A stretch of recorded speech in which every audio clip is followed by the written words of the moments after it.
భారత్ మాతాకి జై. తెలంగాణ ఆవిర్భావ దినోత్సవానికి రావడానికి ఆహ్వానించడానికి ఢిల్లీకి పోయి ఆహ్వానిస్తూ ఉన్నారు వాళ్ళ యొక్క పార్టీ వాళ్ళ యొక్క అధిష్టానాన్ని.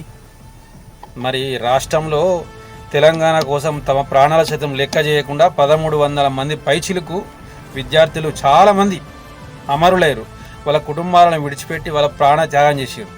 వాళ్ళ ప్రాణాల సైతం నా యొక్క తెలంగాణ రావాలి, ఇప్పుడే ఖచ్చితంగా రావాలి, ఈ యొక్క మూమెంట్లో రావాలి, తెలంగాణ బాగుపడాలి, నేను ఉన్నా లేకున్నా ఏం కాదని వాళ్ళ ప్రాణాలు సైతం లెక్క చేయకుండా వాళ్ళ ప్రాణాలు ఇచ్చేసారు మన రాష్ట్రం కోసం. అట్లాంటి వల్ల ఆ కుటుంబాలకు ఆహ్వానం అందిందా? ఆ కుటుంబాలకు ఆహ్వానం అందిందా? లేదు. తెలంగాణ రాష్ట్రంలో అమరుల కుటుంబాలను విడిచిపెట్టి ఈరోజు ఢిల్లీకి పోతా ఉన్నారు, ఢిల్లీకి పోయి ఆహ్వానిస్తూ ఉన్నారు.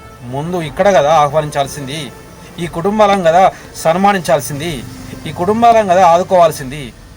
గత ప్రభుత్వం ఆ యొక్క కుటుంబాలు ఆదుకుంటామని అక్కడొక్క ఉద్యోగం ఇచ్చి చేతులు దులుపుకుంది, కాలం గడిపింది. ఈ ప్రభుత్వం కూడా అట్లా చేస్తే ఏ ప్రభుత్వాన్ని నమ్ముతారు ఈ యొక్క ప్రజలు? కాబట్టి ఆ యొక్క అమరుల కుటుంబాలను ఇప్పుడు ఆదుకోవాలి, అమరుల కుటుంబాలను ముందు ఆహ్వానించాలి. ఆ యొక్క అమరుల కుటుంబాలకు ముందు ప్రాధాన్యత వాళ్ళని ఆహ్వానించినాక మీ యొక్క పార్టీ అధిష్టానాన్ని, మీ యొక్క మేధావులను పిలువని చేయండి. కానీ అమరుల కుటుంబాలకు మాత్రం దక్కని గౌరవం ఇతరులకు ఎవరకు దక్కంది ఈ యొక్క ప్రభుత్వం కానీ ఈ యొక్క వ్యవస్థ కానీ ఏర్పాటు చేయొద్దు.